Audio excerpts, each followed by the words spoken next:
মায়েরা জানো তো এরকমই হয়। বাইরে খুব বৃষ্টি হচ্ছিল, তারপর মাকে বললাম, মা বৃষ্টি হচ্ছে, আমার খুব পরোটা খেতে ইচ্ছে হচ্ছে।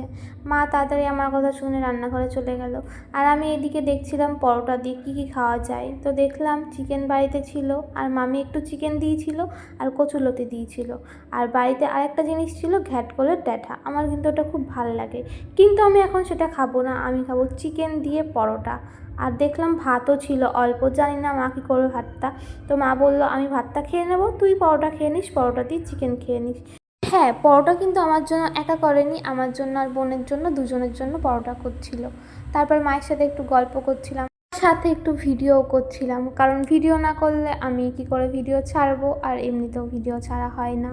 আর হ্যাঁ, তোমরা কিন্তু ভিডিও দেখো কিন্তু কমেন্ট করো না, কেন করো না কমেন্ট তোমরাই জানো। কিন্তু এটাতে কিন্তু আমার মায়ের বা বোনের খুব কষ্ট হয়। তোমরা একটু কমেন্ট করলেও আমরা বুঝতে পারি না তোমাদের কেমন লাগছে আমাদের ভিডিওগুলো দেখে, কিছুই তো বলো না। আর এইদিকে কিন্তু মায়ের পরোটা রেডি হয়ে গেছে অনেকটাই, আর আমি তো খাওয়ার জন্য বসে আছি, কখন পরোটা রেডি হবে, চিকেন দিয়ে খাবো। দেখো চিকেনও চলে এসছে, পরোটাও চলে এসছে। আর জানো তো, আমার মা কিন্তু পরোটা বা রুটি ছিঁড়ে ছিঁড়ে দেয়, কেন বলো তো, যাতে আমি গুনতে না পারি কটা রুটি খাচ্ছি, বেশি বেশি করে দেবে, আর লাস্টে আমি খেতে পারি না। যাই বলো, পরোটার সাথে রুটি কিন্তু দারুণ লাগছিল। আর আমার মা ওইদিকে ভাত খাচ্ছিল, আমি বললাম তুমি পরোটা খাও, বলছে না আমার ভাত আছে, ভাতটুকুই খেয়ে নিই, না হলে নষ্ট হয়ে যাবে।